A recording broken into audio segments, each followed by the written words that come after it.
देखिए क्या कह रहा है, जब कोई रेलगाड़ी किसी खंभे को पार करती है, तो जब कोई रेलगाड़ी किसी खंभे को पार करेगी तो ये बताइए जरा, क्या उसको घंटा समय लगेगा या मिनट लगेगा या सेकंड लगेगा? किसमें लगेगा भाई? मान लीजिए कोई रेलगाड़ी है, ठीक है, ये रेलगाड़ी और ये खंभा है, और रेलगाड़ी अगर इसको पार कर रही है तो इसको पार करने के लिए उसको क्या लगेगा?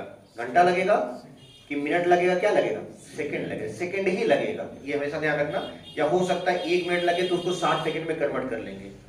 तो हमेशा ध्यान रखना, किसी खंभे को रेलगाड़ी अगर पार कर रही है तो जो समय लगेगा वो क्या लगेगा? सेकंड लगेगा। इसीलिए हमेशा ध्यान रखना कि रेलगाड़ी का जो चाल है उसको मीटर प्रति सेकंड में बदलना ही बदलना है, 101%, ठीक है। और उसके बाद समय तो आपका अगर दिया है, अगर दूरी निकालना, रेलगाड़ी की लंबाई निकालना है, रेलगाड़ी की लंबाई हमारा क्या कहलाएगा? दूरी कहलाएगा। अब बताइए जरा, इस खंभे को अगर उसको पार करना है तो उसको कितना दूरी तय करना पड़ेगा? मान लीजिए 200 मीटर लंबा है रेलगाड़ी, तो रेलगाड़ी अगर 200 मीटर लंबा है तो इस रेलगाड़ी को अगर उसको पार करना है तो कितना दूरी तय करना पड़ेगा? अपना ही लंबाई तय करना पड़ेगा। भाई 200 मीटर रेलगाड़ी की लंबाई है और ये खंभा है, तो इस खंभे को अगर उसको पार करना है तो दूरी के जगह पे क्या लिया जाएगा? दूरी के जगह पे रेलगाड़ी की लंबाई ही लिया जाएगा। जितना रेलगाड़ी की लंबाई होगी उसको उतना ही दूरी तय करना पड़ेगा, फिर ये क्या हो जाएगा? पार हो जाएगा। तो हमेशा ध्यान रखना, चाल के जगह पे रेलगाड़ी का चाल, दूरी के जगह पे रेलगाड़ी की लंबाई, रेलगाड़ी की लंबाई, और समय जो आपका दिया रहेगा कितने समय, तो 3 में से कोई एक निकालना रहेगा। 3 में से या तो चाल निकालना रहेगा, या तो समय निकालना रहेगा, या तो दूरी निकालना रहेगा। तो हमेशा ध्यान रखना, दूरी के जगह पे क्या रखना? दूरी के जगह पे रेलगाड़ी की लंबाई रखना। क्यों? क्योंकि अगर इस खंभे को पार करना है तो रेलगाड़ी को अपनी ही दूरी तय करनी पड़ेगी, फिर रेलगाड़ी क्या हो जाएगा? खंभा क्या हो जाएगा? पार हो जाएगा। अब बताइए जरा, चाल बराबर दूरी बटे समय होता है, चाल बराबर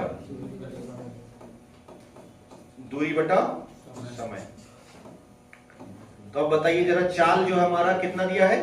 160। अब इसको हम लोग मीटर प्रति सेकंड में बदलेंगे तो किससे गुणा करेंगे? 5/18 से, और दूरी जो है रेलगाड़ी की लंबाई ही होगी। रेलगाड़ी की लंबाई कितना?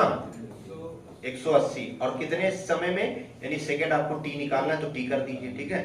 इसी को काटिए पीटिए, आपका आंसर आ जाएगा।